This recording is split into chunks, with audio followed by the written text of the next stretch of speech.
Muy buenos días y bienvenidos todos a la predicación correspondiente al culto de la Iglesia Evangélica Bautista de Barrio Norte. Quisiera compartirles hoy la idea de Dios como Padre. Dios es Padre. Nosotros decimos Dios es Padre, Hijo y Espíritu Santo. Hoy vamos a hablar de Dios Padre. Obviamente que nuestra idea de Dios está muy condicionada por la idea que tenemos nosotros de nuestros padres terrenales. Pero qué importante es poder poner en suspenso un poquito esa idea.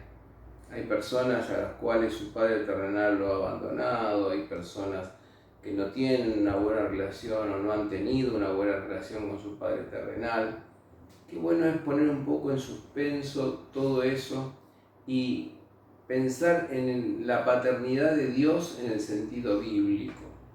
¿Qué nos puede aportar a nosotros la paternidad de Dios en el sentido bíblico? La primera cosa que voy a decir es que Dios es Padre porque cumple la función paterna.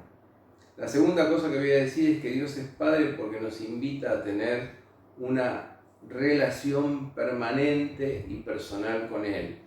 La tercera cosa que voy a decir es que Dios es Padre porque se duele con nuestro propio dolor. Yo quisiera entonces comenzar con nuestro primer punto. ¿Por qué Dios es Padre? Número uno, porque como Padre cumple con la función paterna.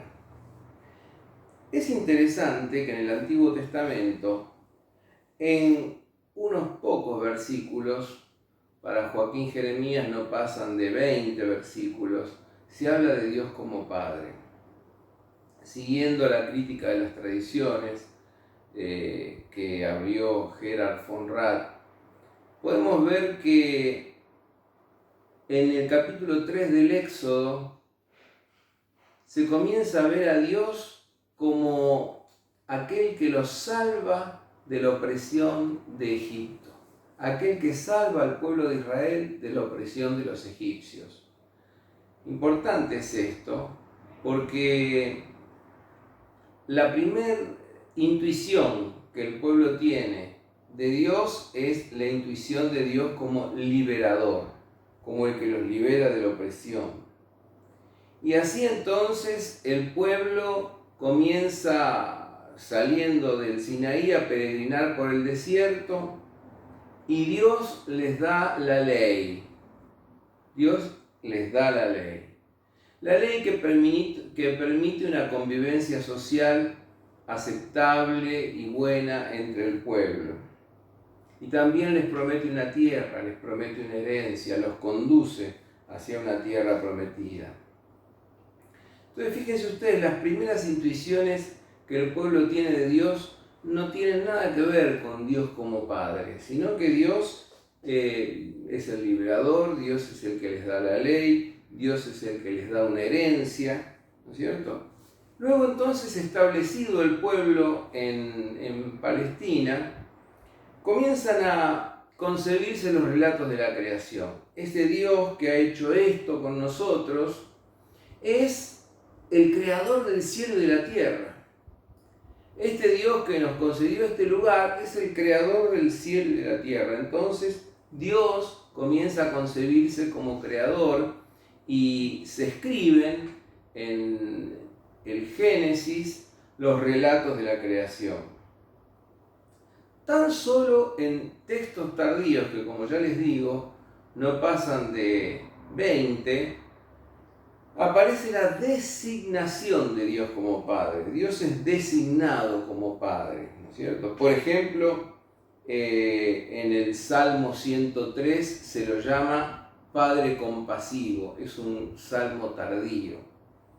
En el Salmo 68:5 se dice que es defensor de viudas y padre de huérfanos. Fíjense ustedes qué palabra hermosa, las viudas y los huérfanos, los desamparados del pueblo, pero Dios es Padre y defensor de ellos. En el último Isaías, allí en el Isaías 63:9, encontramos otra expresión que dice que Dios, como padre, fue angustiado por la opresión que vivían sus hijos y los liberó, los salvó. Y ante esto, ¿qué conclusiones podemos sacar? ¿Qué conclusiones podemos sacar nosotros? En primer lugar, que, como les decía, ser padre no se es porque sí.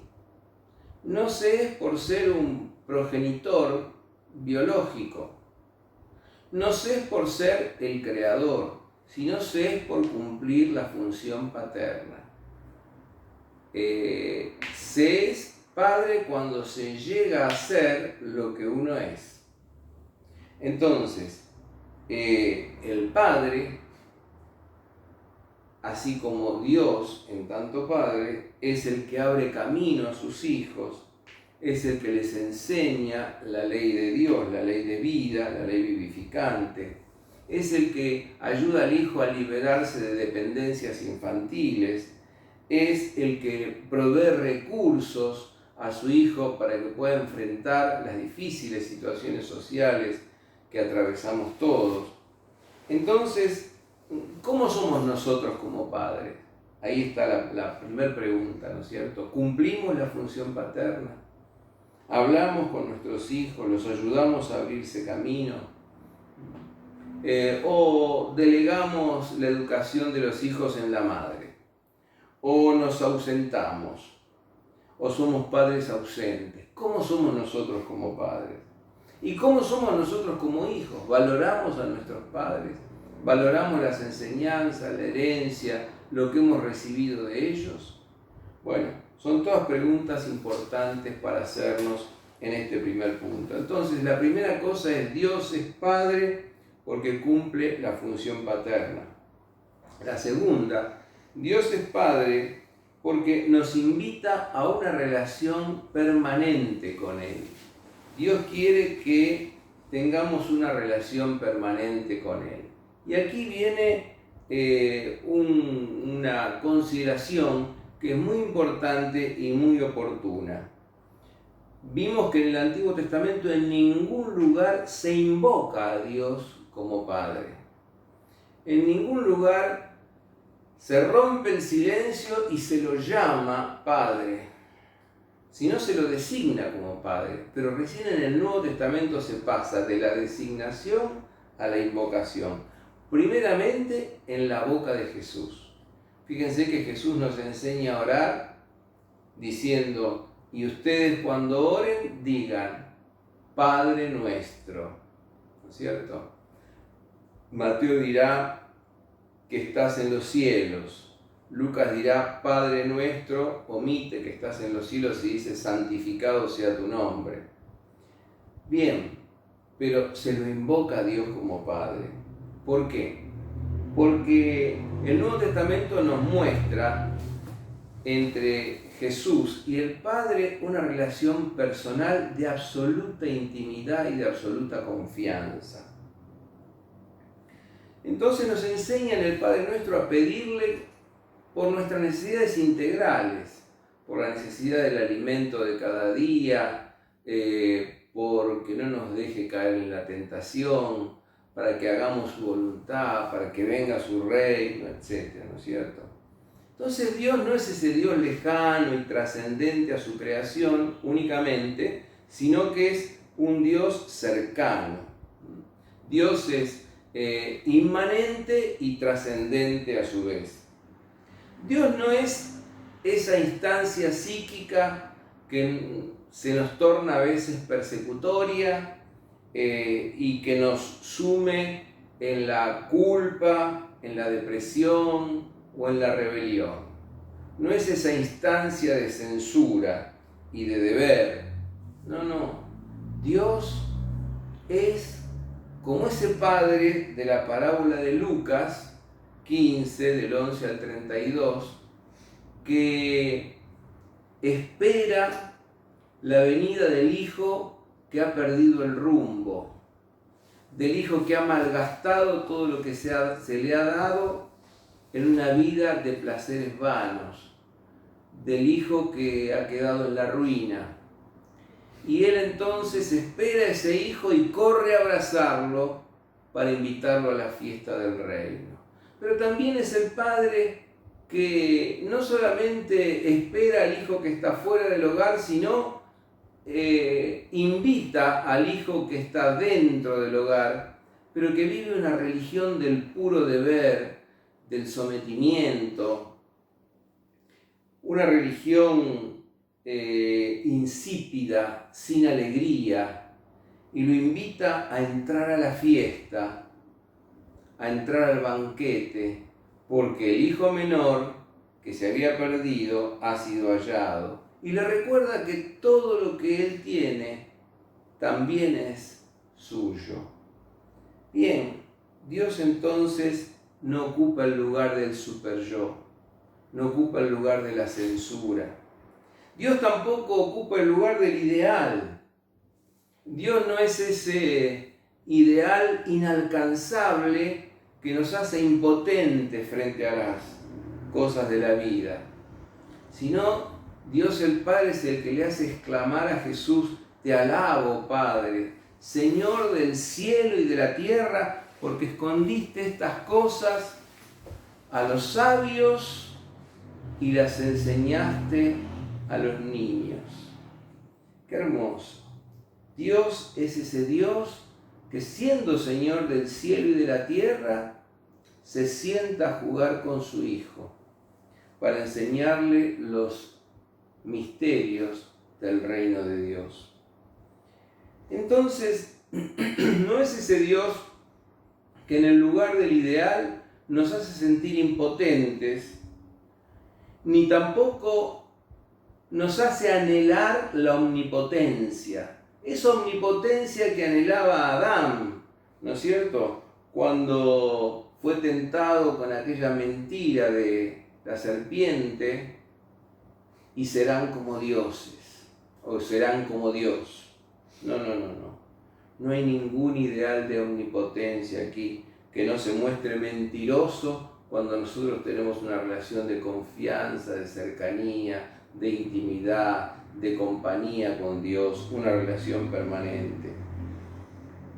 Ya no intentamos ser los que saben todo, los que pueden todo, los que están en todos lados a la vez. No. La actitud nuestra cuando tenemos una relación permanente con nuestro Padre es una actitud de humildad, es una actitud de absoluta humildad y de confianza para andar cerca de nuestro Padre, en compañía con nuestro Padre y para recibir la bendición de nuestro Padre. Ahora, la tercera cosa es que Dios es Padre porque se duele con el dolor de su Hijo. Dios es Padre porque se ha metido en la historia y ha decidido dolerse con el dolor de su propio Hijo. Hebreos 5:7 dice: Cristo, en los días de su vida física, habiendo ofrecido ruegos y súplicas con fuerte clamor y lágrimas al que lo podía liberar de la muerte, fue oído por su temor reverente. Nos acercamos al momento de la muerte de Jesús, de la muerte del Hijo. Ahora entonces dice que Él rogó al Padre con ruegos y súplicas, con muchos gritos y lágrimas, y fue oído por su temor reverente. ¿Qué nos dice este versículo de Hebreos 5:7? En primer lugar, que el Padre oye al Hijo. Lo oye.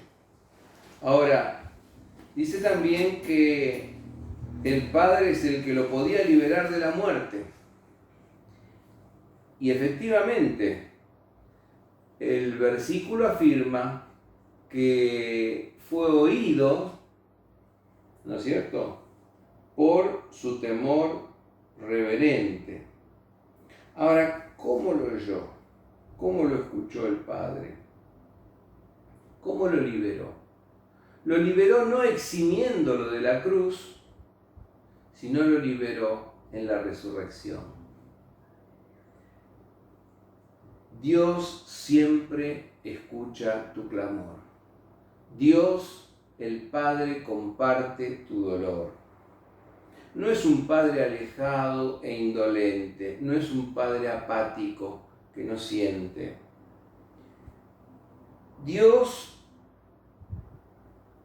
no es ese soberano que somete a Jesús a la cruz, en un sometimiento por parte de Jesús de tipo masoquista. No. Jesús, enhiesto, mostrando un señorío sin igual en la pintura juanina de la crucifixión, dice, pone en palabras de Jesús, allí el texto de Juan 10:18, nadie me quita la vida, yo la doy. O sea, Jesús la da. En la cruz se revela la entrega de Dios. La entrega de Dios el Padre, la entrega de Dios el Hijo y la entrega de Dios el Espíritu Santo. Ahora, el sufrimiento del Padre y el sufrimiento del Hijo en el momento de la cruz son diferentes. Jesús, como Hijo, sufre el dolor físico. Sufre además el abandono del Padre, porque Él exclama, Dios mío, ¿por qué me has abandonado? Pero luego del sufrimiento viene la muerte. Con la muerte cesa el sufrimiento, porque Jesús pasa a otra realidad. El Hijo pasa a otra realidad. El sufrimiento presupone la vida. Sin embargo, el sufrimiento del Padre es diferente. El Padre sufre infinitamente la entrega de su amado Hijo unigénito. El Padre queda en duelo. Si en un momento y en el momento de la cruz el Hijo se siente huérfano de Padre, también ahora el Padre experimentará la carencia del Hijo. Pero cuando el Padre abandona al Hijo, se revela como Padre de todos los abandonados, de todos los malhechores y de todos los pecadores. De todos los que merecen morir en una cruz como la que murió Jesús. Y de todos ellos, Dios se manifiesta como Padre. Allí entonces en la cruz de Jesús se cumplen cabalmente aquella palabra que Jesús pronunciara cuando decía allí en el Sermón del Monte, en Mateo capítulo 5, que el Padre hace salir su sol sobre buenos y malos y hace llover sobre justos e injustos. Un padre que no sufre es un ser egoísta que no ama. El Padre sufre porque no hay modo de conjugar la ira hacia el pecado y el amor hacia el pecador que no sea el propio dolor. El propio dolor. La ira y el amor se conjugan en el dolor de Dios. El Padre de Jesús nos muestra un Dios que sufre, nos muestra un Dios que no discrimina. Cuando nosotros perdemos el sentido de la vida, no vivamos tanto en el temor, más bien sepamos que Dios sufre con nosotros.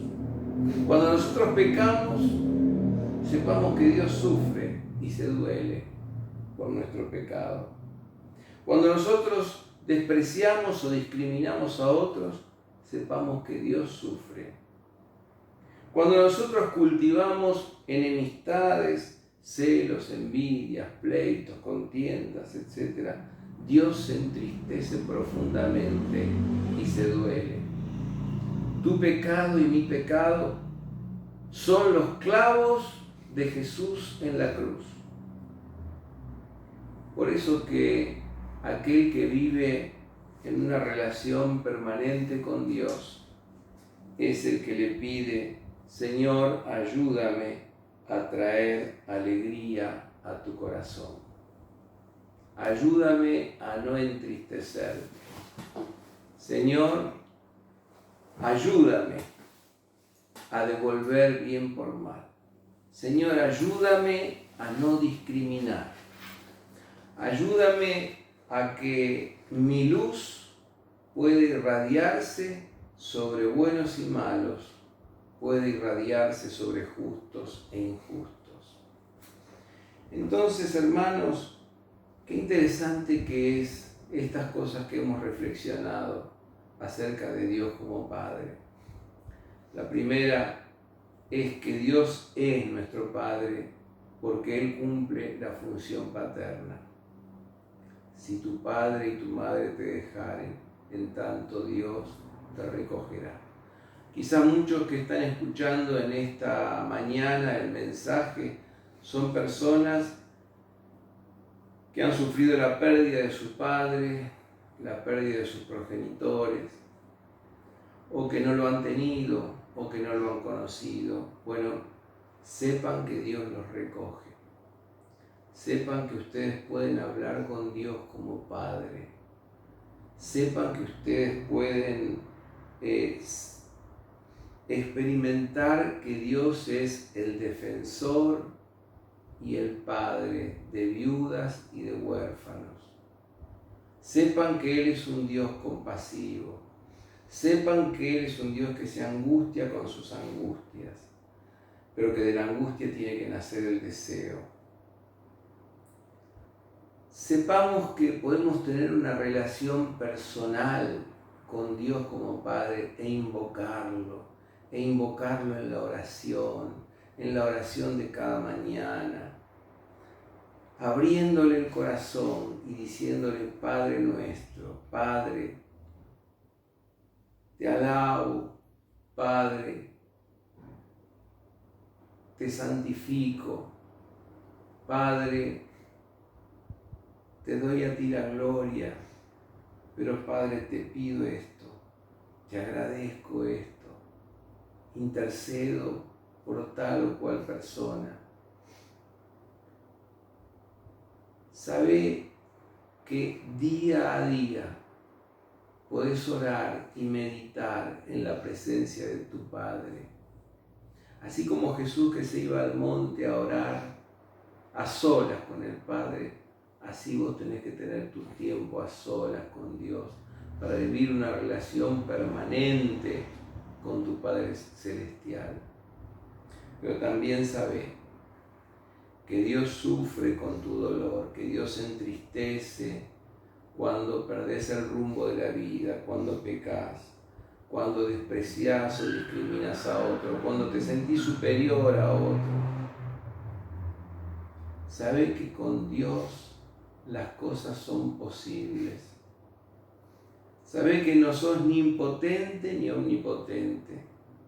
Sabé que sos un hijo de Dios en las manos de tu Padre y que con Él grandes cosas vas a conocer, porque Él decidió descender para estar con vos y para acompañarte. Que Dios te bendiga y que así sea en tu vida. Yo quisiera que oremos. Dios nuestro, te pido por cada persona que hoy está escuchando esta meditación y te pido que cada uno de nosotros podamos sentirte y experimentarte como Padre, como Padre. Señor, no hay forma de describir que no sea experimentando tu acción en nosotros como Padre nuestro. Por eso te pido que todos los que hoy estamos aquí podamos poner nuestras vidas en tus manos para que vos la moldees como el alfarero que nos forma, que nos hace crecer, que nos hace a la imagen del Hijo unigénito a través de todas las cosas que nos pasan. Rogamos que nuestro carácter de hijos sea como el del Hijo Jesús, que fue fiel y que por eso tú le has dado un nombre que es sobre todo nombre, y por eso Él vive y reina para siempre. Yo te pido todas estas cosas en el nombre de Jesús, nuestro Señor y Salvador. Amén.